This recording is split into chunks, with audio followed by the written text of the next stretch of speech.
अरे वो वाला 4 नहीं, आज क्लास का कौन सा दिन है? मध्य लीला का 22वें अध्याय का डे कौन सा है? ठीक ठीक, चलिए शुरू करते हैं।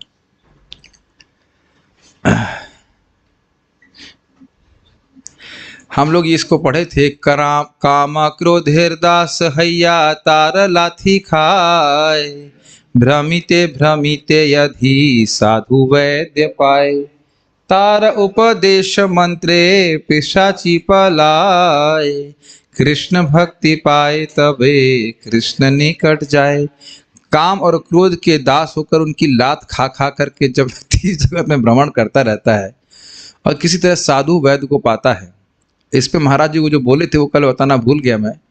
लात का अर्थ क्या है? लात का अर्थ ये है कि मानो कोई व्यक्ति जूता पहना हो जिसमें लोहे की कीले हों और वह किसी की आंख पे मारे, कान पे मारे, मतलब मर्म स्थान पे मारे, वह है इस प्रकार से काम और क्रोध की लात खाना। समझ रहे हैं आशय कि हमारे जो ज्ञानेंद्रिय हैं उन्हीं पे बार बार काम प्रहार करता है कि ये देखो, वो देखो, ये छुओ, ये खाओ, ये सूंघो इत्यादि, और इसके कारण से। और लात खाने का मतलब समझ रहे हैं, कोई व्यक्ति काम नहीं करता है तो क्या कहते हैं? लातों के भूत बातों से नहीं मानते। समझ रहे हैं? यानी लात मार मार के जैसे व्यक्ति को जबरदस्ती कोई काम कराए, उस प्रकार से काम वासना काम कराती है। आपको लगता है नहीं करती है? आपको लगता है ऐसा नहीं करती है? कितना परिश्रम व्यक्ति कर रहा है। प्रभुपाद जी के सब ये तो सर्वविदित बात है, इसमें कोई विरोध नहीं कि अगर किसी से काम कराना है तो उसे शादी करा दो। कोई विरोध? अवनीश प्रभु ये कहना चाहिए अब तो कोई विरोध नहीं।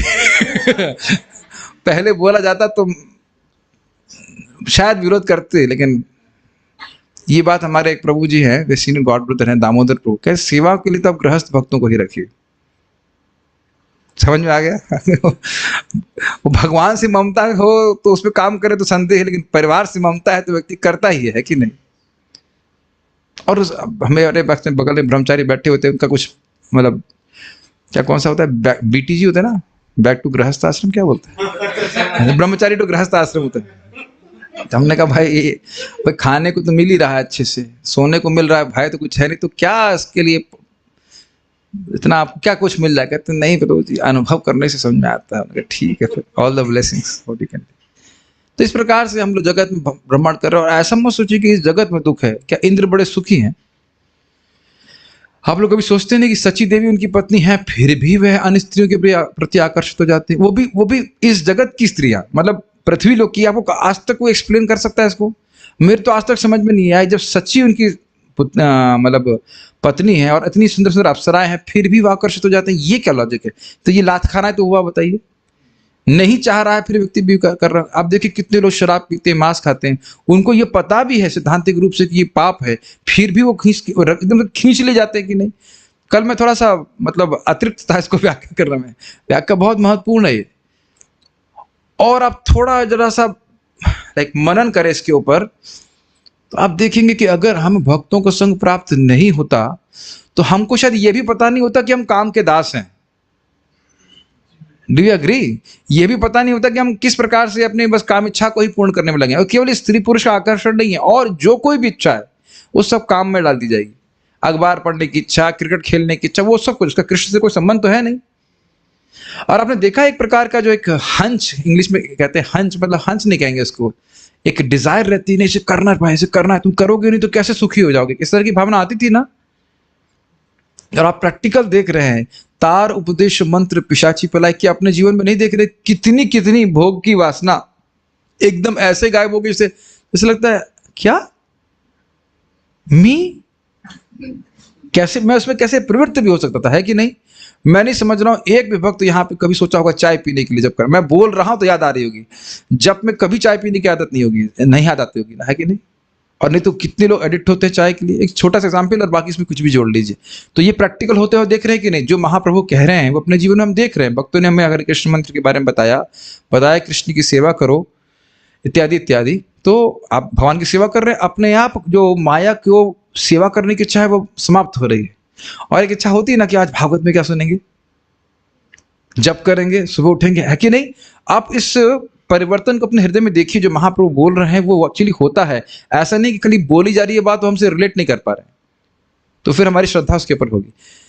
कृष्ण भक्ति पाए तब एक कृष्ण निकट जाए। तो बारंबार हरे कृष्ण मंत्र के उच्चारण के द्वारा, कथा श्रवण के द्वारा व्यक्ति को समझ में आता है, भक्ति करता है, भगवान के पास चला जाता है। ठीक है, हलादनी माता जी कह रही हैं, मतलब उन्होंने कभी चाय नहीं पी। माता जी कलयुग में तो एक ही संत आप ही हैं और तो कोई है ही नहीं। मुझे एक व्यक्ति, हम लोग बस में थे, ऐसी प्रकार से किताब वितरण कर रहे थे, तो व्यक्ति बोला हमारे जैसा संत होगा कहाँ, देखो चाय हम नहीं पीते, शराब हम नहीं पीते, मांस हम नहीं खाते। हमने कहा यही नहीं करने से आप संत हो गए। श्रील प्रभुपाद जी से भी एक बार उनके शिष्य ने पूछा कि हम ये 4 नियम का पालन करते हैं तो हम डिवोटी हो गए। तो प्रभुपाद कहते हैं नहीं, तुम अभी इंसान हुए हो। अभी तुम इंसान हुए हो, डिवोटी तो आगे जाके होगे। तो मैं खाली इतना बोल रहा हूँ कि बहुत सारी बुरी आदतें व्यक्ति की चली जाती है। अब उसके ऊपर प्रभुपाद जी बहुत सुंदर श्लोक भक्ति चैतन्य महाप्रभु कोट कर रहे हैं यहाँ पे। ये मेरे पीछे बोलेगा, सुन गाएंगे। ये प्रथम स्कंद भागवत के पहले श्लोक की तरह है। नहीं दिख रहा है? हाँ दिख रहा है। कामादीनां कति न कतिधा पालिता दुर्निदेशा, कामादीनां कति न कतिधा पालिता दुर्निदेशा। पहले वाले श्लोक की तरह नहीं है, अपना ही शैली है। तेषां जाता मयि न करुणा नात्रपा नोपशान्तिः, तेषां जाता मयि न करुणा नात्रपा नोपशान्तिः। उत्सृज्यतान् अथ यदुपते साम्प्रतं लब्ध बुद्धि, उत्सृज्यतानथ यदुपते साम्प्रतं लब्धबुद्धि। त्वामायातः शरणम् अभयं मां नियुङ्क्ष्वात्मदासये, त्वामायातः शरणमभयं मां नियुङ्क्ष्वात्मदासये। कामादीनां कति न कतिधा पालिता दुर्निदेशा, कामादीनां कति न कतिधा पालिता दुर्निदेशा।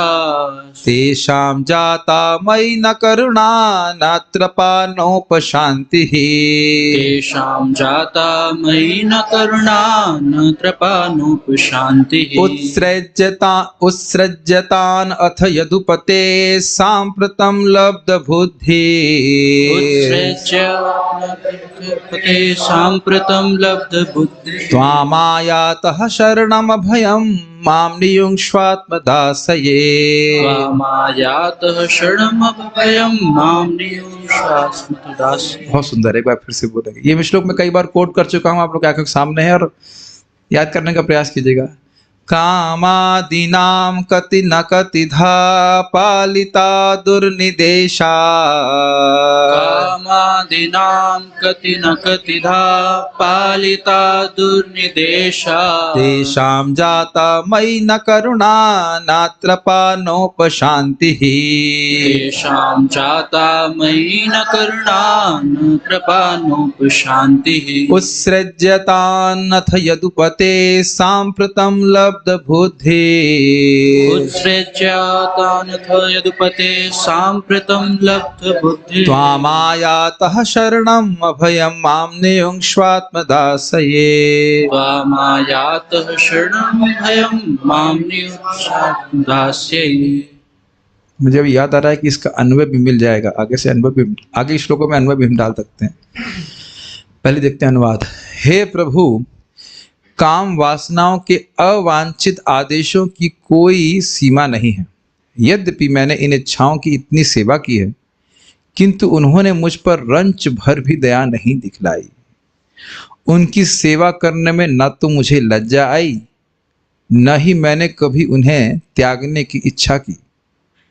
किंतु हे प्रभु, हे यदुवंश के शिरोमणि, हाल ही में मेरी बुद्धि जागृत हुई है और अब मैं उनका परित्याग कर रहा हूँ।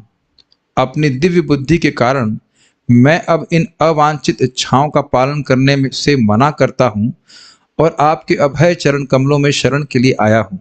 कृपया मुझे अपनी निजी सेवा में लगा लीजिए।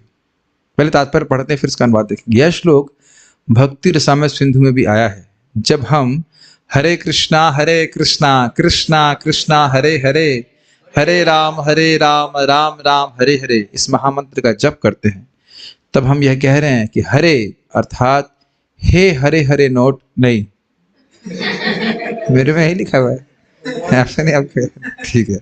हरे, हो सकता हो कोई भगवान से हरे नोट मांग रहा हो। हरे अर्थात हे भगवान की शक्ति, हे कृष्ण। इस तरह हम भगवान को तथा उनकी आध्यात्मिक शक्ति को राधा कृष्ण, सीताराम या लक्ष्मी नारायण के रूप में संबोधित करते हैं। भक्त सदैव भगवान तथा उनकी अंतरंग शक्ति प्रेयसी से प्रार्थना करता है जिससे वह उनकी दिव्य प्रेम भक्ति में लग सके।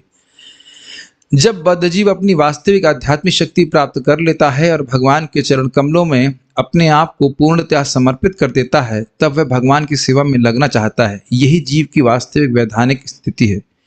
देखिए, ये बहुत गंभीर श्लोक है। क्यों?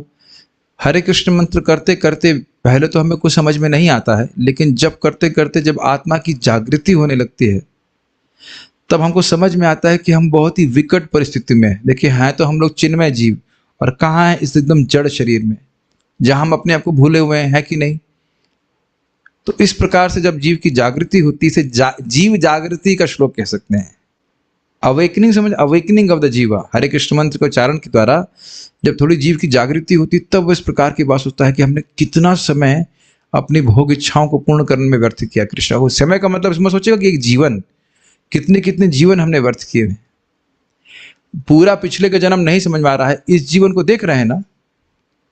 भगवान से स्वतंत्र रहकर रहने का जो भी हमारा प्रयास है, क्या वो हमको सुखी कर पाया? क्या हमारे माता पिता या और उन लोग को सुखी कर पाया? नहीं कर पाया। तो कह रहे हैं, देखिए सब शब्दों को अर्थ को देखेंगे समझ में आएगा। कामादि नाम, तो काम आदि मतलब काम, क्रोध, लोभ, मोह, मद तथा मात्सर्य जैसे अपने स्वामियों का। कति मतलब कितने, और ना मतलब नहीं, और कतिधा मतलब कितने प्रकार से, पालिता मतलब आज्ञा पालन किया। ये देखिए, अब इसको देखिए, कामादि नाम कति ना कतिधा। काम, क्रोध, लोभ, मद, मोह, मात्सर्य आदि के कितने ही, मतलब ऐसा कौन सा आदेश था जिसका पालन मैंने नहीं किया? यह पहली लाइन का अर्थ।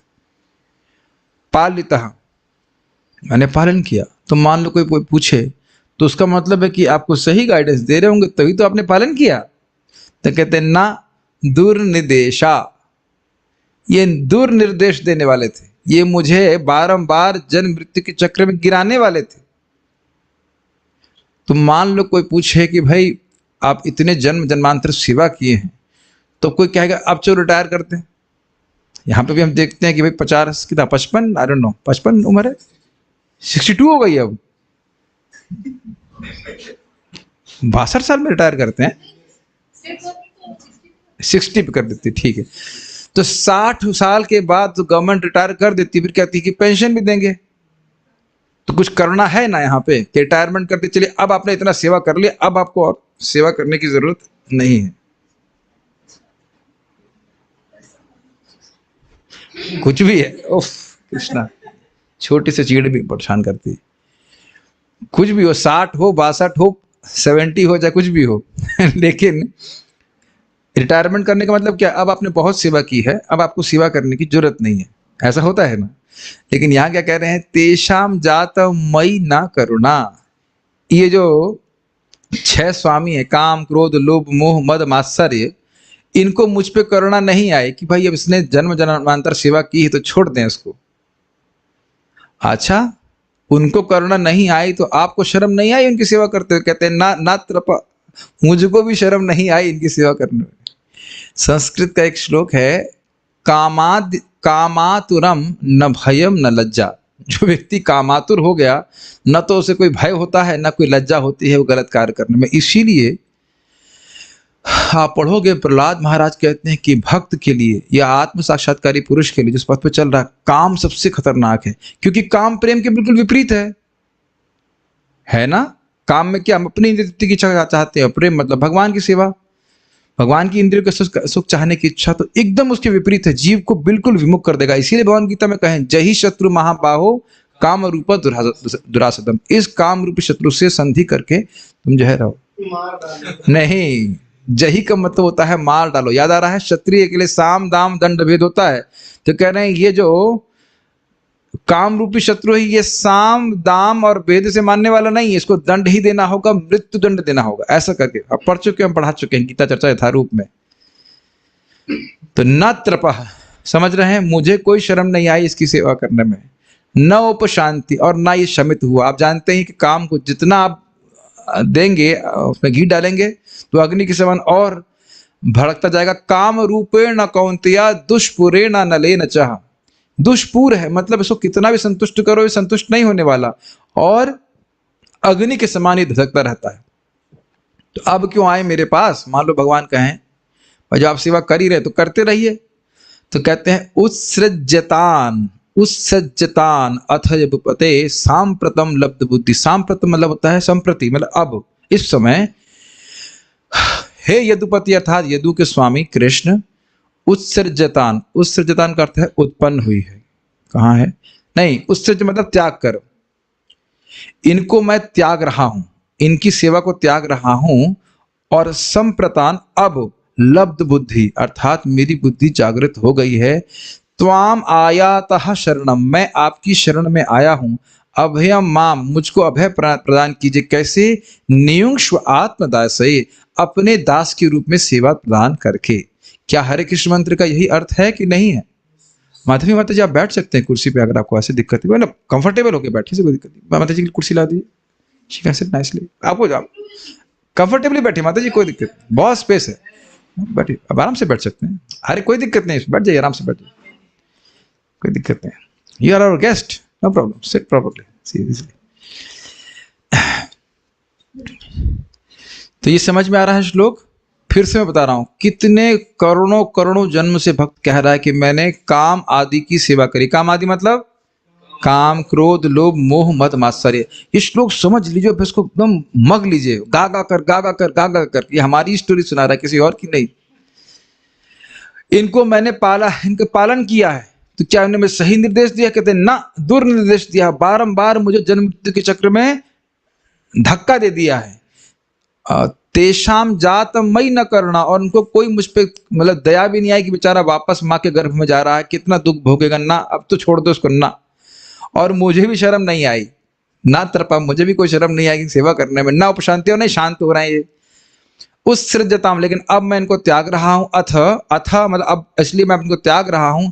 हे यदुपति, हे कृष्ण, सांप्रतम लब्ध बुद्धि, मुझको बुद्धि आ गई है। त्वाम आयातः शरणम, इसलिए मैं आपकी शरण में आया हूं। अभयम माम, मुझको अभय प्रदान करें। नियुंक्ष्वात्मा दासे, मुझे अपनी सेवा में नियोजित की। यही हरे कृष्ण मंत्र का अर्थ है। कितना सुंदर है। तो हरे कृष्ण मंत्र जब कर रहा है व्यक्ति, हो सकता हो शुरुआत में उसकी इस प्रकार की बुद्धि नहीं हो, लेकिन बारंबार श्रीमद् भागवतम के श्रवण के द्वारा, जप करने के द्वारा बुद्धि प्रखर हो जाती है। आपको कुछ याद आ रहा है कि गुरु नारियां बोल रही थी कि क्या शब्द था, कि ये कृष्ण ही शुद्ध बुद्धि प्रदान करने वाले हैं। ना मार्ष्टुम अर्हति शब्द था कि आपके अलावा, इन भगवान के अलावा कोई व्यक्ति ऐसा नहीं है जो बुद्धि को शुद्ध करने वाला हो। बात ये थी, उनके तीसरा वाक्य था कि योगी जन इनको भक्ति के द्वारा, भक्त उत्कलित अमलात्मनः, भक्ति से उत्कंठित अमल बुद्धि के द्वारा देखते हैं। और इनके अलावा, भगवान श्री कृष्ण के अलावा ऐसा कोई व्यक्ति नहीं है जो बुद्धि को शुद्ध करे। कोई समझ में आ रहा है? जब हम भगवान के बारे में श्रवण कीर्तन करते हैं तो बुद्धि भगवान शुद्ध कर देते हैं, और दिखने लगता है कि मैं इस जगत में अपनी भोग इच्छाओं को पूर्ण करके कहीं नहीं पहुंच रहा। I am not going reaching anywhere, मुझे कोई संतुष्टि प्राप्त नहीं हो रही, एक। और दूसरा, जो कुछ मिल भी रहा है उससे मेरा फ्यूचर कुछ सुधर नहीं रहा है। भगवान तो इतने कृपालु हैं कि बहुत सारी इच्छाओं को तो गायब भी कर देते हैं। और ये एक बहुत अच्छा अनुभव मैं देख रहा हूं। काउंसलिंग भी करते हैं, हम भक्तों से बातचीत करते हैं कि मानो कोई इच्छा रह भी जाए और जिसकी वजह से वो गिर जा रहे हैं, तो भी वह मतलब क्या कहें, लेमेंट करेंगे इसको, अपनी भर्त्सना करते हैं। मतलब समझ रहे हैं, इनकी इन काम आदि की सेवा की है तो तुरंत तो छोड़ने वाले नहीं है। यहाँ पे भी नौकरी छोड़ने से पहले 1 महीने का रेजिग्नेशन देना पड़ता है। तो आप जिसकी आपने अनादि काल से सेवा करी, वो तुरंत तो ना छोड़ देंगे आप। तो एक संघर्ष होता है कि भक्त जो है वो पूरी तरह छोड़ना चाहता है, लेकिन वो फिर वो भर जाती हैं। समझ रहे हैं मैं क्या कहना चाह रहा हूँ? लेकिन कम से कम भक्त का हृदय शुद्ध हो गया है। इसका प्रमाण क्या है? अगर वह उसमें प्रवृत्त भी होता है तो उसको उसमें रुचि नहीं होती। ये सब बातें अब आप इसमें सीखेंगे, कुछ कुछ बातें आएंगी इस तरह से। बहुत अच्छा चैप्टर है। तो इस प्रकार से बता रहे हैं कि ये श्लोक क्यों कोट किया गया। काम क्रोध आदि की लात खा खा करके व्यक्ति जब भक्तों के संग में आता है, तब वो समझता है कि उसे कृष्ण की सेवा करना चाहिए। आप सभी लोग अपने जीवन में देख सकते हैं कि जब भक्त बोल रहे थे आपको कि एक माला जप करो, तब एक मन में प्रश्न होगा कि हम क्यों करें। कुछ भक्त तो बोलते हैं हम लोग डर रहे थे कि ये लोग क्या बता रहे हैं, लेकिन धीरे धीरे देखिए किस प्रकार से हम लोग भगवान की कृपा से काम वासना से मुक्त हो रहे हैं, कितनी कितनी बुरी आदतों से हम छूट जा रहे हैं, है कि नहीं। ये बहुत प्रैक्टिकल प्रभाव है। अब है कृष्ण भक्ति को ही, ये अध्याय ही है अभिधेय तत्व का वर्णन कि क्या करें साधन, तो उसका वो सिद्धांत स्थापित कर रहे हैं कि भक्ति ही अभिधेय है। कृष्ण भक्ति है अभिधेय प्रधान, भक्ति मुख निरीक्षक कर्मयोग ज्ञान। कितना सुंदर है। कृष्ण भक्ति ही अभिधेय प्रधान है। सारे साधनों में सर्वश्रेष्ठ क्या है? भगवान कृष्ण की भक्ति। और भक्ति मुख निरीक्षक, भक्ति का मुख देखते हैं ऐसे। कितना सुंदर शब्द है, भक्ति का मुख देख रहे हैं। हम पर भी कुछ कृपा करिए ना। इस प्रकार से कौन देखते हैं? कर्म योग ज्ञान, मतलब कोई कर्म योग कर रहा है, उसके बाद अष्टांग योग कर रहा है और ज्ञान योग कर रहा है, और अपने फल की प्राप्ति के लिए वो भक्ति का मुख देख रहा है। कुछ समझ रहे हैं? आप कुछ कृपा कीजिए तो हमारी जो इस पद्धति है उसका फल उस व्यक्ति को, साधक को मिलेगा। कुछ ग्रहण कर पा रहे हैं? अगर कोई कर्म योग कर रहा है भक्ति छोड़ करके, तो उसे कुछ भी नहीं मिलेगा। भगवान को ही आपने हटा दिया पिक्चर से तो कुछ भी नहीं मिलेगा। और आपने सुना है, कई बार लोग आर्ग्यूमेंट करते हैं हम अच्छे कर्म करें, हमें भगवान के सामने मत्था टेकने की क्या जरूरत है। आपने सुना है ऐसा? हमें जप करने की क्या जरूरत है? अगर जरा सा भी भक्ति मिश्रण ना हो, भगवान के स्वामित्व को न स्वीकार किया जाए, भगवान के प्रति अपराध किया जाए, तो ये कुछ भी नहीं देते। मोघाशा मोघ कर्माणो मोह ज्ञान विचेतसः राक्षसी मासुरीम च प्रकृति मोहिनीम श्रद्धा। जो व्यक्ति कृष्ण को समान मान रहा है, इंसान मान रहा है, और वह कुछ साधन कर रहा है ज्ञान का, कर्म का, कुछ नहीं मिलने वाला उसको। ये स्वयं भगवान के शब्द हैं, क्योंकि सभी यज्ञों के भोक्ता कौन है? कृष्ण है। तो समझ में आया? ध्यान दीजिएगा, ये जितने भी अन्य साधन हैं वह भक्ति की अपेक्षा कर रहे हैं, लेकिन भक्ति इनमें से किसी की भी अपेक्षा नहीं करती। अपेक्षा मतलब एक्सपेक्टेशन, आशा। जी, बहुत अच्छा ये श्लोक है। कृष्ण की भक्ति ही जीव का मुख्य कार्य है। Quite interesting.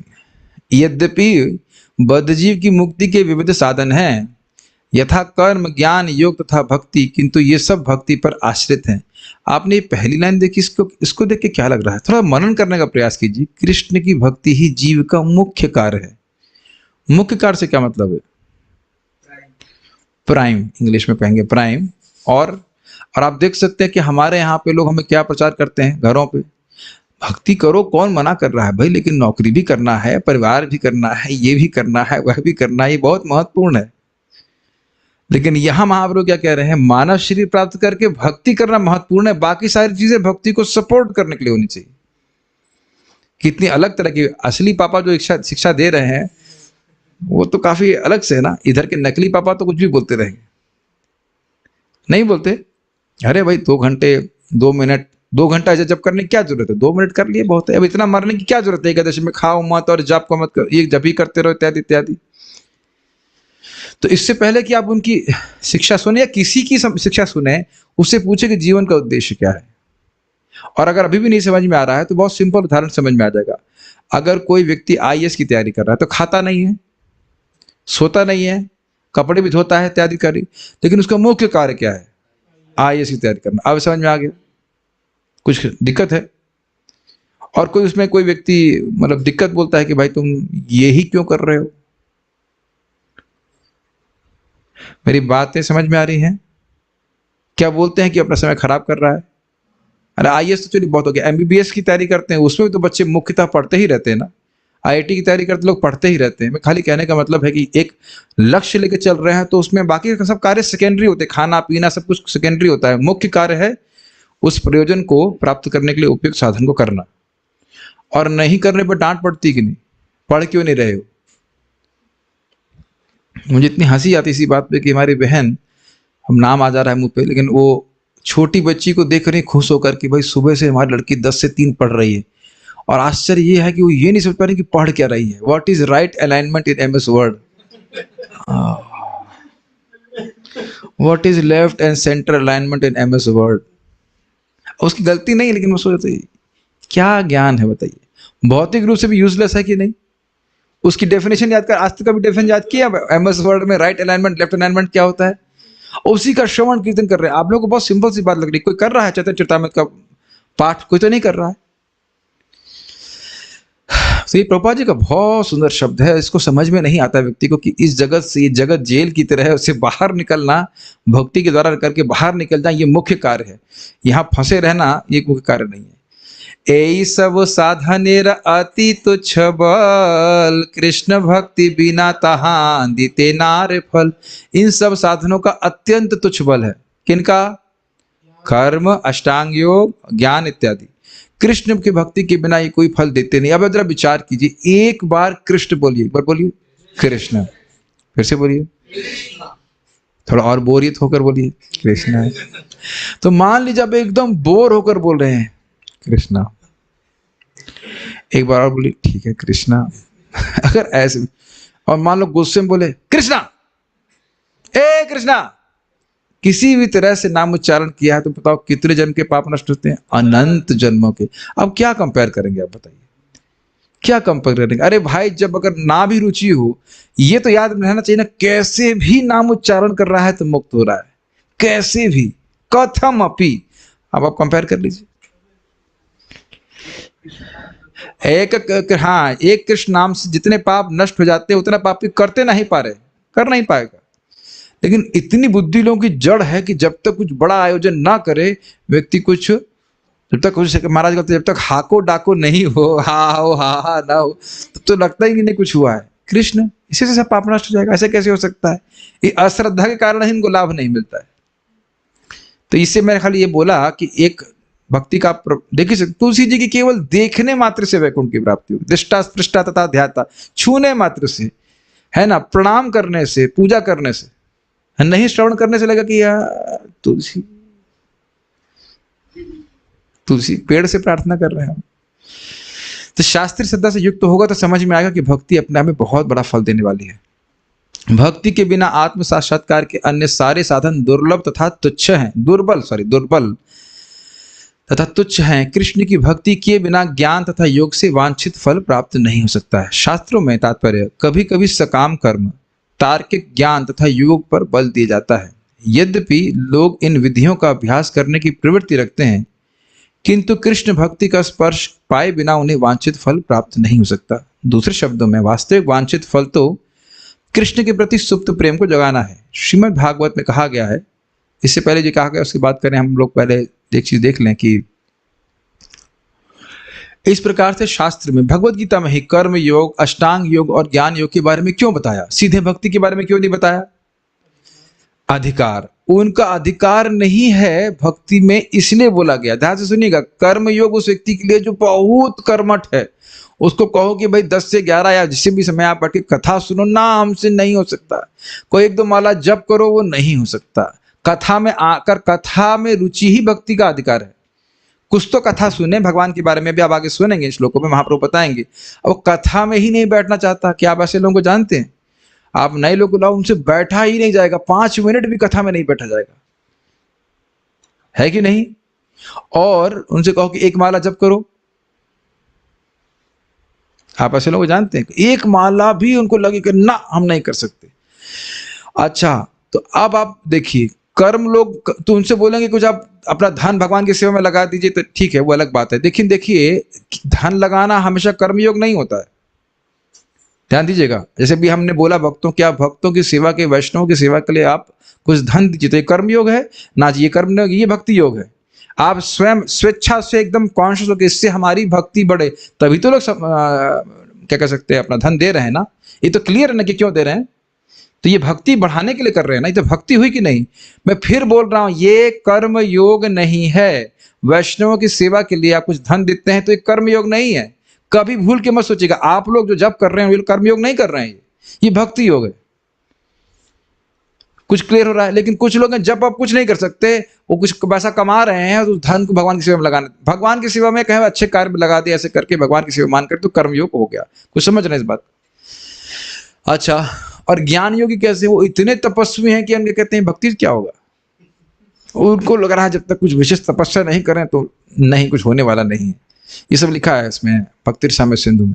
और अष्टांग योगी किसी प्रकार की श्रद्धा होती है कि अभी हम अष्टांग योग करें, कुछ हट प्राणायाम करें, तो उनकी चेतना है इस प्रकार की, इसलिए प्रिस्क्राइब किया जा रहा है। कुछ समझ रहे हैं?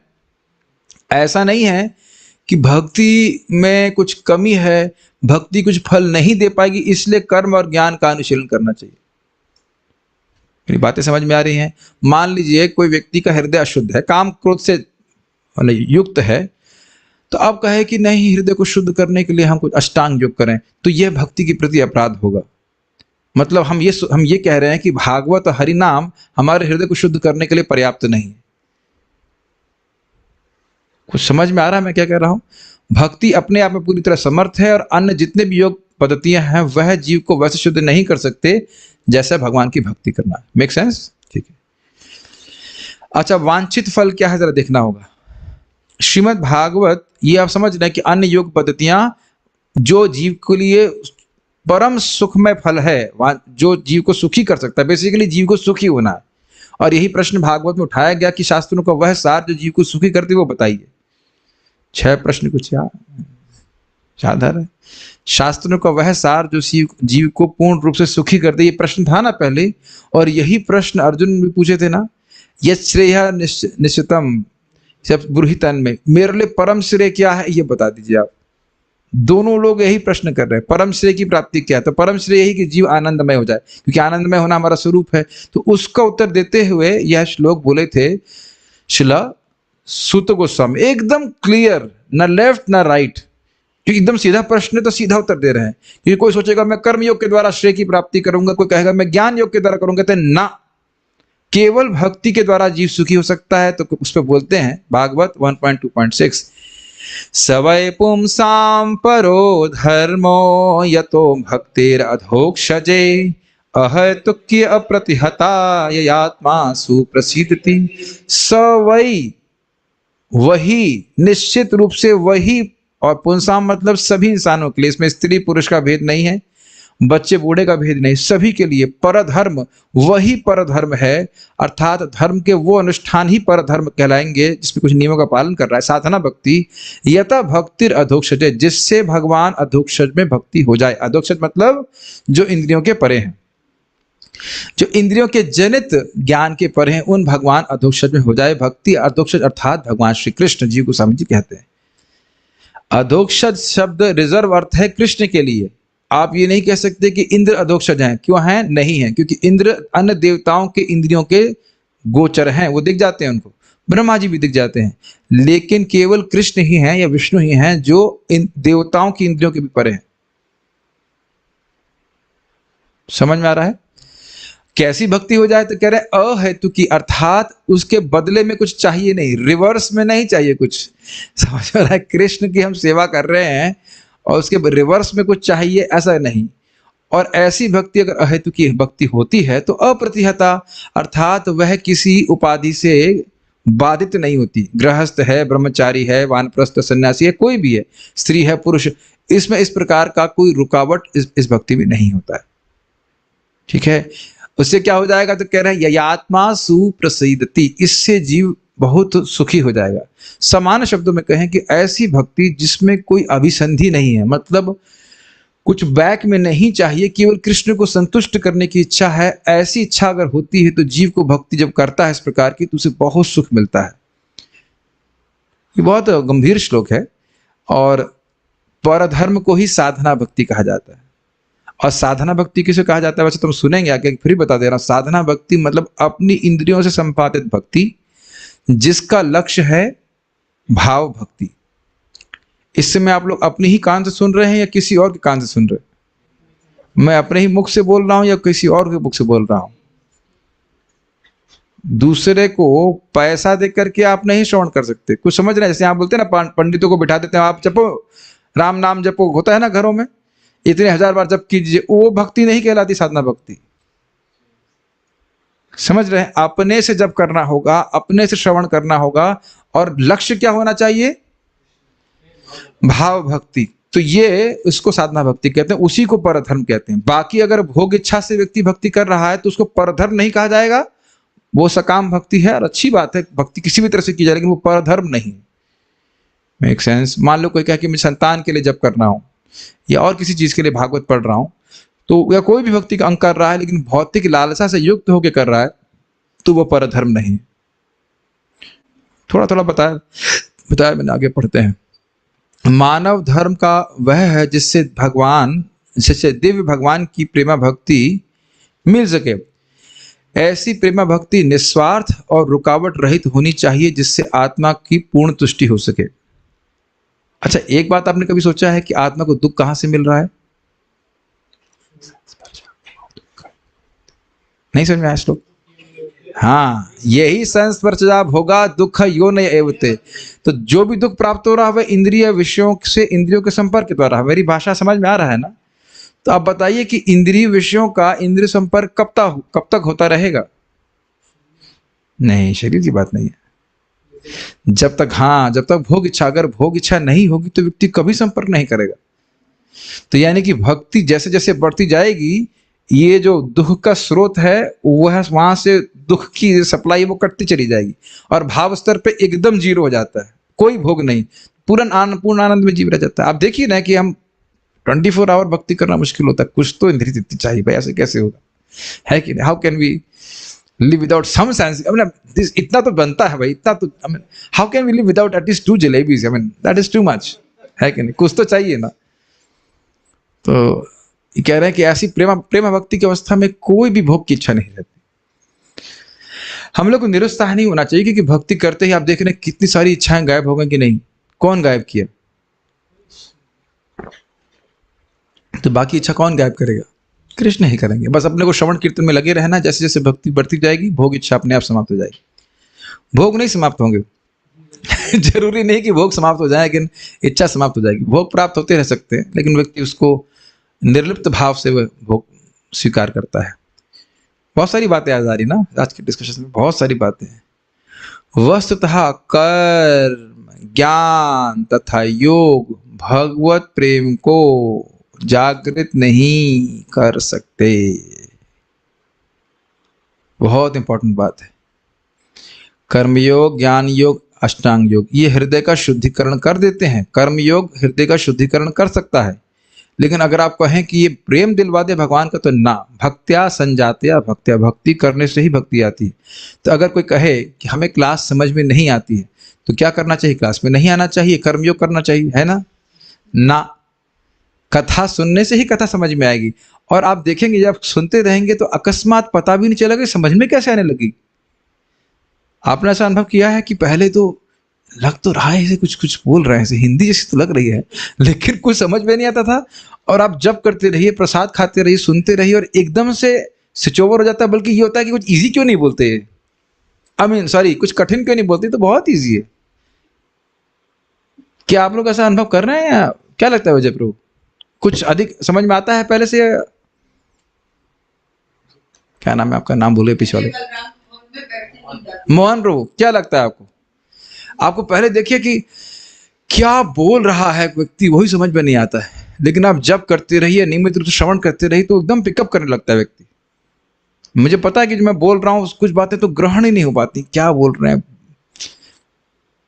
धर्म और उसमें नियम और उसमें परधर्म और उसका क्या ना क्या, ये वो, लेकिन एकदम से पिकअप होने लग जाएगा। आप देखिएगा, बस सुनते रहिए इस प्रकार से, आप खुद आश्चर्यचकित हो जाएंगे। अच्छा, कितने लोगों को बात समझ में आ रही है? वैसे ये पूछूंगा नहीं, क्योंकि क्या समझ में आ रहा है ये बहुत डाउटफुल है ये बहुत डाउटफुल है कि क्या समझ में आ रहा है, लेकिन इतना तो समझ में आ रहा है कि भगवान के प्रेम, भगवान की भक्ति के अलावा प्राप्त किसी और साधन से नहीं हो सकता। इसके लिए भगवत भक्ति स्वीकार करनी होगी, और जो जितना ही भक्ति के प्रति उन्मुख होता है, वह अन्य तथाकथित उपलब्धियों के प्रति उतना ही उदासीन होता जाता है। बहुत सुंदर लाइन श्रील प्रभुपाद जी की है, बहुत सुंदर लाइन। देखिए, कर्म जनरली कर्म कांड करके व्यक्ति कहाँ पहुंचता है? स्वर्ग पहुंचता है। ज्ञान कांड करके कहाँ पहुंचता है? मुक्त हो जाता है। तो आप देखेंगे, और अष्टांग योग करके प्राय अगर वो डिफ्लेक्ट नहीं होता है तो वो अष्ट सिद्धि प्राप्त करता है।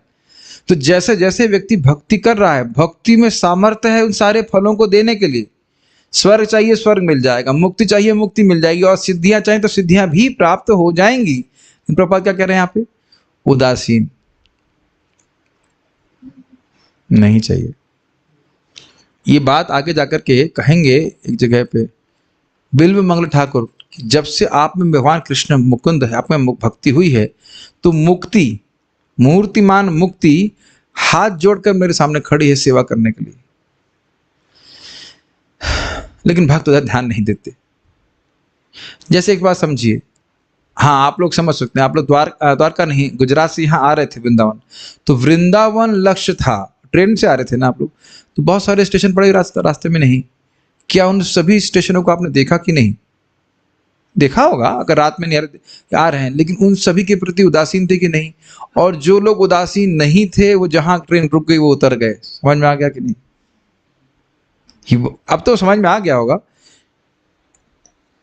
तो जिस व्यक्ति की भक्ति का प्रयोजन है कि भाई मुझे भगवान के चरणों में प्रेम प्राप्त करना है, उसको ये सब स्टेशन दिखाई पड़ेंगे कि सिद्धि भी आ जाती है और अन्य चीजें भी आ जाती हैं, लेकिन वह उनसे प्रभावित नहीं होता है।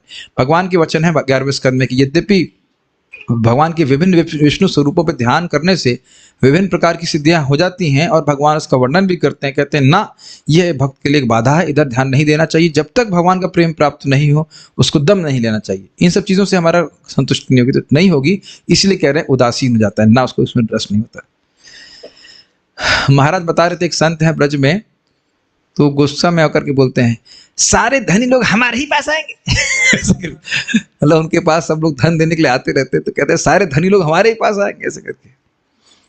उनको मतलब उनका ऐसा भाव है इस प्रकार का। ध्रुव महाराज ने भगवान का साक्षात्कार करने के उद्देश्य से योगाभ्यास किया, किंतु जब उन्हें भक्ति में रुचि उत्पन्न हो गई तो उन्होंने देखा कि कर्म, ज्ञान तथा योग से उन्हें कोई लाभ नहीं हो रहा है। तो भगवान बेसिकली भक्ति, प्रभुपाद जी बड़ा अच्छा बोलते हैं, अपने को निरुत्साहित नहीं होना चाहिए कि भक्ति करता रहे, एक दिन ऐसा आएगा जब कोई इच्छा नहीं रहेगी। और आप देख सकते हैं इस समय भी कितनी, मैं बार बार रिपीट कर रहा हूं, कितनी इच्छाएं गायब हो गई भक्ति करके। यंग उम्र में ही, ऐसे तो नहीं हम लोग 50 साल से भजन कर रहे हैं या 60,000 साल से। सोचिए आप 60,000 साल तक जप करेंगे तो क्या होगा। प्रभु जी इतने दिन रुकाएंगे यहाँ पे? अरे 60 तो बहुत होता है, 50 साल भी जो हम लोग शेड्यूल फॉलो कर रहे हैं, 50 साल तो शायद किसके पास हैं पता नहीं, लेकिन कोई बात नहीं, जितना भी समय है। कार्तिक में आप स्पीड कर सकते हैं, कार्तिक में जो भी भजन करते हैं वो कई गुना अधिक बढ़ जाता है, तो वो भी कर सकते हैं जैसे ध्रुव महाराज का हुआ था। लेकिन जो भी है सोचिए बहुत परिवर्तन आ जाता है, अगर गंभीरता से नाम जप करें, भक्ति करें, कितना जीवन परिवर्तन हो जाता है। मैं तो वही सोच के खुश हो जा रहा हूँ कि अगर अपराध, कुछ विशेष अपराध नहीं किया और इसी स्पीड से जो करते रहे, जितनी स्पीड से कर रहे उतनी स्पीड से भी करते रहे, तो भी कितना चित्त में परिवर्तन आ जाएगा। ठीक है, अब वह एक श्लोक कोट कर रहे हैं जिसको मैं पढ़ा चुका हूं, इसलिए बहुत व्याख्या नहीं करूंगा इसकी। अगर आपको डिटेल्ड सुनना है तो हम लोग, ये नारद जी का उपदेश है, ये हम लोग व्यासदेव जी को, तो इसकी व्याख्या हम लोग पहले ही कर चुके, वहां पे आपको सुन सकते हैं। सुनेगा कौन? आप ठीक है। नैष्कर्म्यमप्यच्युत भाववर्जितम्, नैष्कर्म्यमप्यच्युत भाववर्जितम्, न शोभते ज्ञानमलं निरञ्जनम्, न शोभते ज्ञानमलं निरञ्जनम्, कुतः पुनः शश्वत भद्रमीश्वरे, ततः पुनः शश्वत भद्रम् न चार्पितं कर्म यदप्यकारणम्, न चार्पितं कर्म यदप्यकारणम्। तो कह रहे हैं यहाँ पे नारद जी, नैष्कर्म्य, नैष्कर्म मतलब जहाँ पे कर्म नहीं होता, ज्ञान की स्थिति, अपि अच्युत भाव वर्जितम, यदि ज्ञान की स्थिति में व्यक्ति स्थित हो गया और वह भी अगर अच्युत भाव से वर्जित है, भगवान की भक्ति से हीन है, तो न शोभते, वह अच्छी नहीं लगती है। ज्ञानम अमलम, ज्ञानम अलम निरंजनम, अलम मतलब पर्याप्त, तो न अलम शोभते, वह अच्छा नहीं लगता। क्या अच्छा नहीं लगता? ज्ञानम निरंजनम। देखिए अंजन का अर्थ होता है लेप, आंखों पे लगाते ना लेप, तो हमारे ऊपर एक प्रकार का लेपन है, इसे उपाधि कहा जाता है। स्थूल शरीर और सूक्ष्म शरीर दोनों ही उपाधि हैं, ये सब समझ में आ रहा है। उपाधि मतलब ये देह है, तो ये भौतिक देह है और आध्यात्मिक सूक्ष्म देह है।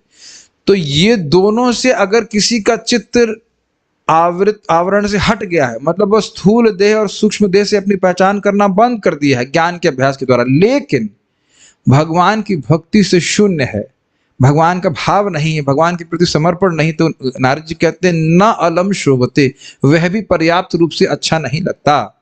कुतः पुनः शश्वत अभद्रम, तो जो हमेशा निरंतर, शाश्वत मतलब निरंतर, जो निरंतर अभद्र है, ईश्वरे नाचार्पितम, भगवान को समर्पित नहीं है, तो वह कर्मकांड, कर्म मतलब कर्मकांड, यद्यप्य कारण या फिर निष्काम कर्म योग, कर्मकांड या फिर निष्काम कर्म अगर ईश्वर को समर्पित नहीं, तो वह तो शाश्वत अभद्र मतलब साधन काल में भी झमेला, स्वाहा हा हा करते रहो, और जब उसकी साध्य प्राप्ति होती है, स्वर्ग प्राप्ति होगा, तो भी दुख है, तो वह कहां से अच्छा लगेगा।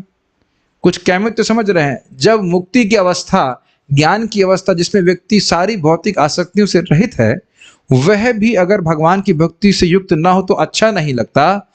तो फिर कर्मकांड या निष्काम कर्म, दोनों में से कुछ भी, अकारणम मतलब निष्काम कर्म, अगर कृष्ण को समर्पित नहीं है तो कैसे अच्छा लग सकता है। वो तो पहले से ही खराब है। कुछ समझ में आ रहा है कि कर्मकांड को खराब क्यों कह रहे हैं? भाई उसमें बहुत ईर्ष्या है। मैं अगर इंद्र बनना चाहता तो इंद्र की पोस्ट केवल एक ही है। चलिए इंद्र तो बहुत दूर दिख रहा है, इंद्र तो नहीं दिखता।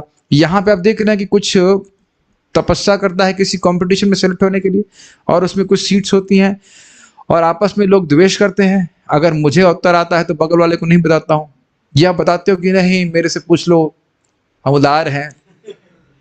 करता है कोई ऐसा? रेयरली को करता होगा, कोई भी नहीं करता स्टूडेंट। तो यहाँ कंपटीशन है ना कुछ सीट्स के लिए, तो अगर वो बात समझ में आती नहीं तो वास्तविक रूप से लोग कर्मकांड इत्यादि करते थे स्वर्ग प्राप्ति करने के लिए, लेकिन वहां पे द्वेष है। और देवता भी जब कोई देखते हैं आ गया तो ये क्यों आ गया, ठीक है आ गया है तो, और जैसे ही उसका पुण्य समाप्त होता है तो वो लात मार देते हैं, नीचे भेज देते हैं। या आप भगवद गीता के 8वें अध्याय में पढ़ चुके हो, मतलब मैं पढ़ा चुका हूँ, पढ़ा तो है कि नहीं मुझे पता नहीं, लेकिन एक चक्र है इस प्रकार का। व्यक्ति कर्मकांड करता है, स्वर्ग जाता है, स्वर्ग में कुछ समय के लिए रहता है, फिर वो बारिश के रूप में नीचे आता है, समझ रहे हैं, फिर उसके बाद अन्न में जाता है, अन्न से वह पुरुष के शरीर में जाता है, पुरुष से स्त्री के शरीर में जाता है, फिर शरीर प्राप्त होता है, फिर कर्मकांड, और फिर तो इस चक्र में बना रहता है। हम लोग पढ़ा चुके हैं, बहुत पहले 8वें अध्याय में पढ़ाया था इस बात। तो ये सब जब लात मार के नीचे गिराया जा रहा है तो पसंद नहीं कर रहे, यही तो अर्थ होगा ना। तो यहाँ पे वो इस प्रकार से कह रहे हैं। अब उसके बाद इसका अनुवाद पढ़ के देखते हैं। जब शुद्ध ज्ञान समस्त भौतिक आकर्षण से परे होता है किंतु पूर्ण पुरुषोत्तम भगवान कृष्ण को समर्पित नहीं होता, तो यह भौतिक मल से रहित होते हुए भी अधिक सुंदर नहीं लगता। तो फिर सकाम कर्मों का क्या लाभ जो प्रारंभ से कष्टप्रद और क्षणिक हैं, यदि वे भगवान की भक्ति में सेवा में काम नहीं आते, भला वह किस तरह अत्यंत आकर्षक हो सकते हैं। समझ में आया? कर्म और ज्ञान अगर भगवान की भक्ति से रहित रहते हैं तो अच्छे नहीं लगते, ये महाप्रभु कह रहे हैं। तात्पर्य पढ़ेंगे फिर रुकेंगे इसके बाद। यह उद्धरण श्रीमद् भागवत का है। अनेक वैदिक ग्रंथों की रचना करने के बाद भी व्यासदेव अत्यंत खिन्न थे। याद आ रहा है, पढ़ा चुके हैं इसको। अतएव उनके गुरु नारद देव ने उनसे कहा कि वे तभी सुखी हो सकते हैं यदि वे पूर्ण पुरुषोत्तम भगवान के कार्यकलापों के विषय में लिखें। तब तक श्रील व्यासदेव ने वेदों के कर्मकांड तथा ज्ञान कांड अनुभागों की रचना की थी। उन्होंने उपासना कांड या भक्ति के विषय में नहीं लिखा था। इस तरह उनके गुरु नारद ने उनकी गलती को सुधारा और उन्हें उपदेश दिया कि वे पूर्ण पुरुषोत्तम भगवान के कार्यकलापों के विषय में लिखें। इसलिए व्यासदेव ने श्रीमद् भागवत लिखना प्रारंभ किया। श्लोक तो इसी के संबंध में, लेकिन लग रहा है कि आप लोग थक गए हैं, तो फिर कल से शुरू। क्या लग रहा है, थक गए हैं? पानी पीना है कुछ ऐसा? ये बहुत सुंदर श्लोक है, सुनना चाहेंगे आप लोग? नींद आ रही है? नहीं थके हैं? अरे तो आप जूम पे तो आप कैसे भी सुन सकते हो, बैठ के सुनना थोड़ा ना हो सकता हो, बेड पे लेट करके सुन रहे हो। जब बोलता हूँ कि भाई थक गए तो जग गए, उसके बाद फिर कथा चालू। कह रही मजाक की बात है, लेकिन श्लोक बहुत सुंदर है। ये स्वयं सुखदेव गोस्वामी जी बोल रहे हैं। इसको गाया जाए तबीयत से, बहुत सुंदर गाना है, गाया श्लोक है। तपस्विनो दान परा यशस्विनो, तपस्विनो दान परा यशस्विनो मनस्विनो मंत्रविदः सुमंगलाः मनस्विनो मंत्रविदः सुमंगला क्षेमं न विन्दन्ति विनाय दर्पणम् क्षेमं न विन्दन्ति विनाय दर्पणम् तस्मै सुभद्रश्रवसे नमो नमः। तस्मै सुभद्र श्रवसे नमो नमः। कैसे गाते हैं इसको, ऐसे भी गा सकते हैं ना। तपा कैसे गा रहे थे? तपस्विनो दान, हाँ, तपस्विनो दान परा यशस्विनो तपस्विनो दान परा यशस्विनो मनस्विनो मंत्रविदः सुमंगलाः मनस्विनो मंत्रविदः सुमंगला क्षेमं न विन्दन्ति विनाय दर्पणम् क्षेमं न विन्दन्ति विनाय दर्पणम् तस्मै सुभद्रश्रवसे नमो नमः। तस्मै सुभद्रश्रवसे नमो तपस्विनो दान परा यशस्विनो तपस्विनो दान परा यशस्विनो मनस्विनो मंत्रविदः सुमंगलाः मनस्विनो मंत्रविदः सुमंगला क्षेमं न विन्दन्ति विनाय दर्पणम् क्षेमं न विन्दन्ति विनाय दर्पणम् तस्मै सुभद्रश्रवसे नमो नमः। तस्मै सुभद्रश्रवसे एक बार और नमो नमः। तपस्विनो दान परा यशस्विनो तपस्विनो दान परा यशस्विनो मनस्विनो मंत्रविदः सुमंगलाः मनस्विनो मंत्रविदः सुमंगला क्षेमं न विन्दन्ति विनाय दर्पणम् क्षेमं न विन्दन्ति विनाय दर्पणम् तस्मै सुभद्रश्रवसे नमो नमः। तस्मै सुभद्रश्रवसे नमो नमः। एक भक्त पूछ रहे हैं, क्या व्यक्ति गृहस्थ जीवन में नहीं हो सकता है, केवल ब्रह्मचारी एंड सन्यासी जीवन में ही वह भक्ति संभव है? भागवत में 12 महाजन में कितने ब्रह्मचारी हैं? अब केवल घर छोड़ने में बात कर रहे हैं। हम केवल वैसे 12 महाजन में 5 ब्रह्मचारी ही हैं, ऐसी बात नहीं है। और घर छोड़ने की बात हम कब कर रहे हैं? आप घर, अभी तो 62 लोग तो घर पे ही हैं, तो घर छोड़ने की बात कहाँ कर रहे हैं? घबराइए मत, आपको घर छोड़ने के लिए नहीं बोल रहे हैं। जिन लोगों को घर छोड़ना होता है उन्हें बोलने की जरूरत नहीं पड़ती, मुझे बोला नहीं गया था। और जिनको नहीं छोड़ना होता वो बोलने से छोड़ते भी नहीं है, है कि नहीं? वो छोड़ रहे हैं, सब लोग सब छोड़ दे रहे हैं घर। घर में रह के भक्ति करिए, स्थाने स्थिता, घबराइए मत। स्थाने स्थिता, अपने स्थान में रहकर भगवान के बारे में श्रवण कीजिए। ये तो प्रत्यक्ष देखा जाता है, जो उसको छोड़ना होता है वो तो छोड़ ही देता, कौन रोक रहा है उसको? तो ये सब बात नहीं है। चलिए श्लोक देखिए। लोग बड़ा कंफ्यूजन है। मैं अभी तक के डिस्कशन में कहाँ बोला घर छोड़ दीजिए? बोला हूँ घर छोड़ दीजिए। हाँ, भौतिक कार्य करना हमको मिनिमाइज करना है, ये बात ध्यान रखना। गृहस्थ जीवन में भी व्यक्ति को ये नहीं सोचना चाहिए कि हमें भोगमय जीवन बिताना। सोच सकता है और कर भी सकता है, लेकिन मिलेगा ठेंगा, कुछ मिलेगा नहीं वापस में, फिर वो दोबारा जन्म मृत्यु के चक्र में चले जाएंगे। तो चाहे किसी भी आश्रम में रहे व्यक्ति, भगवान की भक्ति करना मुख्य प्रयोजन है, ये समझना होता है। ठीक है, आगे उसको लोग देखते हैं। जो लोग कठोर तपस्या करते हैं, जो दान में अपना सर्वस्व दे डालते हैं, और जो अपने पुण्य कर्म के लिए प्रसिद्ध हैं, जो ध्यान तथा ज्ञान में लगे हैं, और जो वैदिक मंत्रों का उच्चारण करने में अत्यंत पटु हैं, वे यदि अपने कर्मों को पूर्ण पुरुषोत्तम भगवान की सेवा में समर्पित नहीं करते तो वे कोई शुभ फल नहीं प्राप्त कर पाते, भले ही वे पुण्य कर्म में क्यों न लगे हों। अतएव मैं उन पूर्ण पुरुषोत्तम भगवान को बारंबार सादर नमस्कार करता हूँ, जिनकी महिमा सदैव कल्याणप्रद है। यह उदाहरण भी श्रीमद् भागवतम से है। यह सुखदेव गोस्वामी जी की प्रार्थना है। श्रीमद् भागवतम बोलने से प्रार्थना ये पहले की है, बहुत सुंदर प्रार्थना है। तपस्विनो, जो लोग तपस्या में लगे, दान पर दान कर रहे हैं, सभी लोग भगवान को ही दान कर रहे हैं ना? समझ में आ रहा है? सभी लोग भगवान को दान नहीं कर रहे, या भगवान की सेवार्थ भी दान नहीं कर रहे हैं।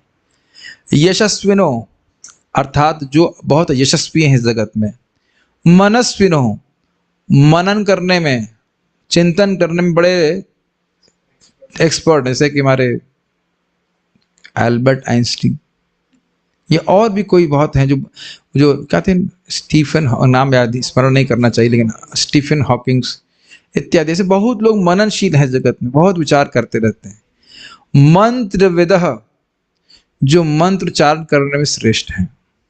मुझे ऐसे याद आ रहा है कि हमारे मोहल्ले में एक बार पुस्तक वितरण कर रहा था, मैं बता चुका हूँ इस बात को, लेकिन बार बार ये बात याद आ जाती है कि वह उनके पास गया, हमने कहा कृष्णा बुक लीजिए, बुक लीजिए। कहते हैं हम बेटा मुझसे तुम उपनिषद के कोई भी मंत्र पूछ लो, कोई पूछ लो, हम सब बता देंगे। तो मैंने कहा आपको हरे कृष्ण मंत्र पता है? कहते नहीं वो तो नहीं पता, मैं कुछ बोला नहीं। मैंने कहा कृष्णा बुक लीजिए आप। समझ रहे हैं? और ये तो बिल्कुल साक्षात बात है, हमारे घर के ही सामने वेद मंदिर, उसमें बाबा जी मतलब वो जो प्रभु जी थे, पूरा जीवन कट गया वेद के मंत्र पढ़ते पढ़ते। मैं जानबूझ के उनको चिकोटी समझते ना परेशान करने के लिए पूछा भगवान कौन है? ईश्वर निराकार है। कोई फल नहीं प्राप्त हुआ भाई। जैसे अभी आप लोग बढ़िया से क्या करते हैं, अभी क्या बना था आज? वो पोंगल खा के आए थे। पोंगल को आंख में डालें, नाक में डालें तो क्या लाभ होगा ये बताइए? जब तक वो पेट में नहीं पहुंचेगा कोई संतुष्टि नहीं मिलने वाली ना। बस उसी तरह से समझ लीजिए, अगर भगवान को ही संतुष्ट नहीं करना चाहते तो इन सारी चीजों का कोई प्रयोजन नहीं है। समझ रहे हैं? और यही बात आप दशम स्कंद में सुनने वाले हैं, जब ब्राह्मण लोग, सोचिए, कल्पना कीजिए कि भगवान के पार्षद, भगवान के द्वादश गोपालों में से कोई व्यक्ति आपके पास आए और कहे कि कृष्ण बलराम यहीं पास में है और आपको कुछ चाहते हैं, आपसे कुछ भोजन की सामग्री। बताइए कौन मना करेगा? कोई मूर्ख ही है जो मना करेगा। और उन्होंने क्या कहा? ये रिस्पॉन्स दिया, कुछ नहीं कहा। कुछ नहीं कहा का मतलब इग्नोर कर दिया। तो भगवान के पास जब वो आए तो भगवान कहे देखो अब भिक्षा मांगने में तो होता ही है, कभी कभी नहीं मिलती है तो उसके लिए दुखी नहीं होना चाहिए। आप उनकी पत्नियों के पास चाहिए, लेकिन उनको ये मत कहिए कि हम भूखे हैं, नहीं तो वो बहुत उद्विग्न हो जाएंगे, बहुत दुखी हो जाएंगे। फिर भी जाकर के वो बोलते हैं, आप देखेंगे कृष्ण भगवान लिखते हैं कि कृष्ण बलराम बड़े भूखे हैं तो कुछ दीजिए। तो वो एकदम, आप जानते हैं ब्राह्मण पत्नियां बिल्कुल प्रेम से भर गई थी। सारा सामग्री लेकर के, वो पूछी भी नहीं पतियों को, सारा सामान लेकर के वह है कृष्ण बलराम के पास आ गई।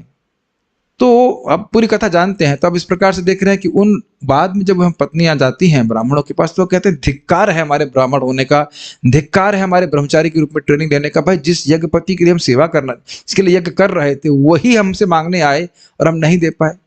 और एक और बात देखिए, उसमें लिखा है बहुत सुंदर कि देखिए ब्राह्मण की पत्नियां कंस से भयभीत नहीं थी, इसलिए कृष्ण के पास गई। बाद में ब्राह्मण लोग अपनी पत्नी को स्वीकार कर भी लिए और उनको सम्मान भी दिए, लेकिन कंस के भय से वो जा नहीं पाए कृष्ण के पास। अब ना कुछ अजीब सा नहीं लगता? सोचिए, मान लीजिए कृष्ण बलराम कितनी 200-300 फीट की दूरी पे होंगे या जो भी थोड़ा दूरी पे होंगे, कौन व्यक्ति दौड़ के नहीं जाएगा? रोज नहीं जाते हैं कुछ लोग, है कि नहीं? कुछ लोग, हमारे तो सब आश्रम में जा रहे हैं, लेकिन कभी कभी ऐसा हो सकता है कि लोग इस अज्ञान में रह जाए कि भगवान का दर्शन करने जाना होता है। खैर हम तो उधर नहीं जा रहे हैं, कल इतनी बात कर रहे हैं, कृष्ण एकदम पास में है और फिर भी नहीं गए कंस के भय से। तो एक आश्चर्य होगा ना कि ब्राह्मण पत्नियों को, और उनको खुद को भी आश्चर्य हो रहा था, अरे इनको तो कोई ज्ञान नहीं है, ये कोई गुरु के पास कुछ वैदिक मंत्र नहीं पढ़ी, तो इस प्रकार से कैसे कृष्ण के प्रति आकर्षण होगा? क्या उत्तर है? श्रवण। किससे? गोपियां जो दूध वगैरह बेचने के लिए मथुरा जाती थी तो उनसे श्रवण करके भगवान में ऐसा प्रेम हो। समझ रहे हैं? श्रवण कीर्तन से प्रेम हो गया, लेकिन बाकी सारे तपस्वी होने से, मंत्रवेद होने से क्या प्रयोजन सिद्ध हुआ? कुछ नहीं, कृष्ण को संतुष्ट नहीं कर पाए। समझ में आ रहा है? क्षेमम न विन्दन्ति, उन्हें कोई लाभ नहीं मिलता। क्षेम मतलब परम श्रेय की प्राप्ति कुछ नहीं होती।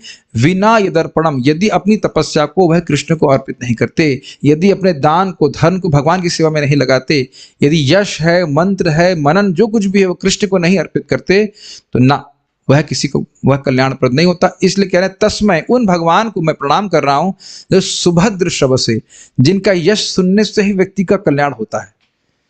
तो देखिए हम लोग, ये कितना सुंदर श्लोक है। रोज हम लोग भागवत के श्लोकों को बोलते हैं, हरे कृष्ण मंत्र बोलते हैं, और समझ में आए तो बहुत आगे की बात है। केवल सुनने मात्र से जीव का कल्याण हो रहा है।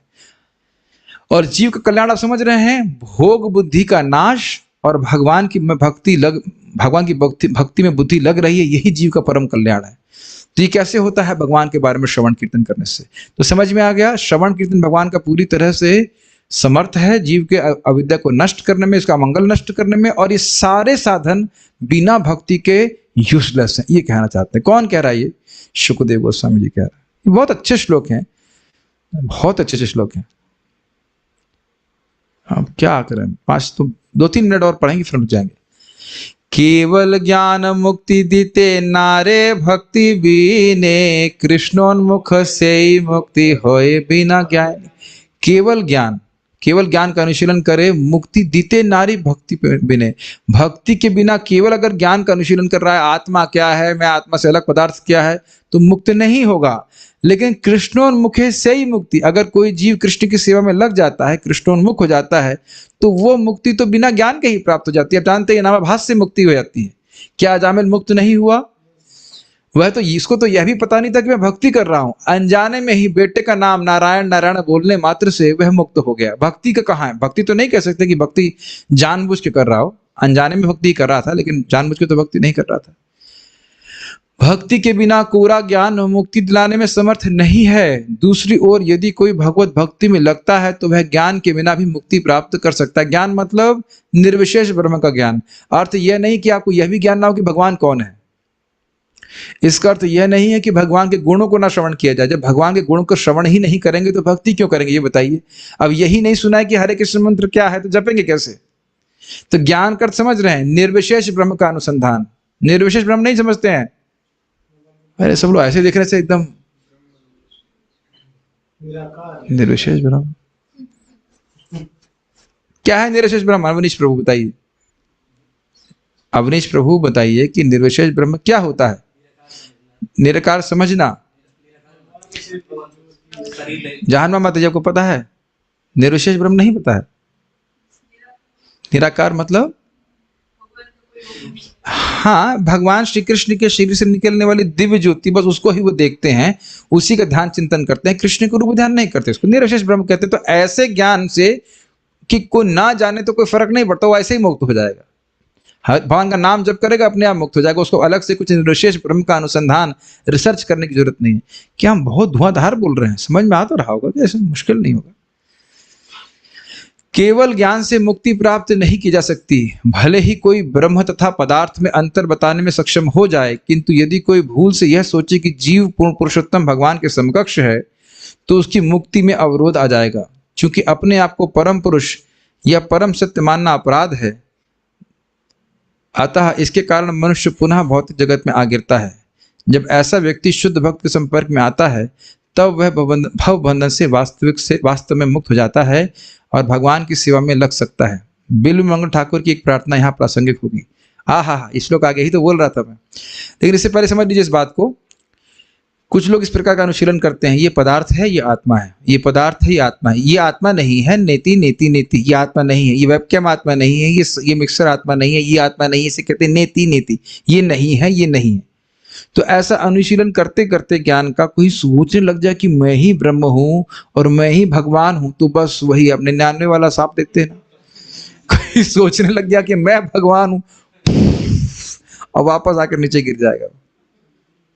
तो ये भावना कभी नहीं होनी चाहिए कि मैं भगवान बन सकता हूँ। ये इसलिए नहीं आ रही हमारे मन में क्योंकि इतना बॉम्बिंग हुआ है हमारे दिमाग के ऊपर, इतना प्रभुपाद जी बॉम्बिंग की बम गिराए।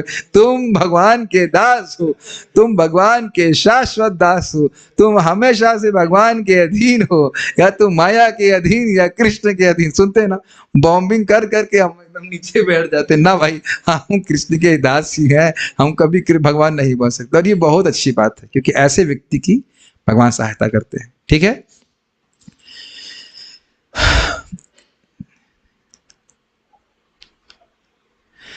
भक्त ये बिल्व मंगल ठाकुर जी बोल रहे हैं कि भगवान अगर आप में मेरी स्थिर भक्ति हो जाए तो मुक्ति हाथ जोड़ करके मेरी प्रतीक्षा कर रही है, सेवा प्राप्त हो जाए ऐसे भक्त की। देखिए कितना सुंदर श्लोक है। भक्ति स्त्वयि स्थिरतरा भगवान यदि स्यात्, भक्तिस्त्वयि स्थिरा भगवान् यदि स्यात् दैवेन नः फलति दिव्य किशोर मूर्ति दैवेन न फलति दिव्य किशोर मूर्ति मुक्ति स्वयं मुकुलितांजलि सेवते स्मात् मुक्ति स्वयं मुकुलितांजलि सेवते स्म धर्मार्थ काम गतयः समय प्रतीक्षा। धर्मार्थ काम गतयः समय प्रतीक्षा। एक बार फिर से गाया जाए। भक्तिस्त्वयि स्थिरतरा भगवान यदि स्यात् भक्तिस्त्वयि स्थिरतरा भगवान् यदि स्यात् दैवेन नः फलति दिव्य किशोर मूर्ति दैवेन न फलति दिव्य किशोर मूर्ति मुक्ति स्वयं मुकुलितांजलि सेवते स्मात् मुक्ति स्वयं मुकुलितांजलि सेवते स्म धर्मार्थ काम गतयः समय प्रतीक्षा। धर्मार्थ काम गतयः समय प्रतीक्षा। हे प्रभु, हे कृष्ण, यदि कोई संकल्प के साथ आपकी शुद्ध भक्ति में लगता है तो आप अपने आदि दिव्य किशोर रूप में पूर्ण पुरुषोत्तम भगवान के तौर पर दृष्टिगोचर होते हैं। जहां तक मुक्ति का सवाल है, वह तो भक्त के समक्ष उसकी सेवा करने के लिए हाथ जोड़े खड़ी रहती है। धर्म, अर्थ तथा इंद्रिय तृप्ति बिना अलग प्रयास की स्वतः प्राप्त हो जाते हैं। इसके अगले वाला श्लोक आगे देखेंगे। ये श्लोक को थोड़ा समझने का प्रयास कीजिए। भक्ति त्वयि, त्वयि मतलब आप में, और भक्ति स्थिरतरा, यदि आप में एकदम स्थिर दृढ़ भक्ति हो जाए, भगवान यदि स्यात्, यदि स्यात् मतलब यदि हो जाए भगवान, दैवेन न फलति दिव्य किशोर मूर्ति, न नहीं है, न उसके हृदय में भगवान श्री कृष्ण की दिव्य किशोर मूर्ति स्फुरित होने लगती है, भगवान दिखने लगते हैं। तो ऐसे भक्त के लिए क्या कर रहे हैं? मुक्ति स्वयं मुकुलितांजलि सेव्यते स्मात्, मुक्ति दोनों हाथ जोड़ करके बोल रही है, एक बार सेवा का मौका अवश्य दे। लेकिन वो भक्त उधर देख ही नहीं रहा है। स्टेशन वाला एग्जाम्पल दिया ना, जो स्टेशन पीछे छूट गया उधर कौन याद रखता है? नहीं याद रखता। इसी प्रकार से मुक्ति तो बीते हुए स्टेशन की तरह पहले ही छूट जाती है। भक्त लोग, हमने सुना ही है, भक्त लोग अपने आप ही मुक्त होते हैं। इहा यस्य हरिदासे कर्मणा मनसा गिरा निखिलासु अपि अवस्थासु जीवन मुक्त समुच्यते। जो कर्म से, मन से, वाणी से कृष्ण की सेवा करने की इच्छा ही कर रहा है तो वो मुक्त है। करने की तो बात ही छोड़ दीजिए। और क्या कह रहे हैं? धर्मार्थ काम गतयः समय प्रतीक्षा। धर्म, अर्थ और काम गत जितने भी भोग हैं वह समय की प्रतीक्षा करते हैं। हमें तो टाइम ही नहीं दे रहे। समझ में आ गया? समय प्रतीक्षा ना, कब टाइम मिलेगा, इंटरव्यू ले लें भाई, हम इंटरव्यू मिल जाए, हमें भक्त का, हमें भी कुछ सेवा का मौका मिल जाए, ये बात। इसीलिए देखिएगा, भक्ति करेंगे, भक्ति करने से भौतिक सुविधाएं अपने आप प्राप्त होती हैं। लेकिन भक्त भले उन सुविधाओं को स्वीकार भी कर रहा है, लेकिन विवेक को नहीं खोता है कि हम इन सुविधाओं के लिए भक्ति नहीं कर रहे हैं। याद आ रहा है? कुछ समझ में आ रहा है मैं क्या कर रहा हूँ? सुविधा प्राप्त हो जाएंगी, लेकिन भक्त जान रहा है कि मैं भक्ति प्राप्त करने के लिए भक्ति कर रहा हूं, ये सब तो बाई प्रोडक्ट है, इनको प्राप्त करने के लिए मैं नहीं कर रहा हूं। Does it make sense?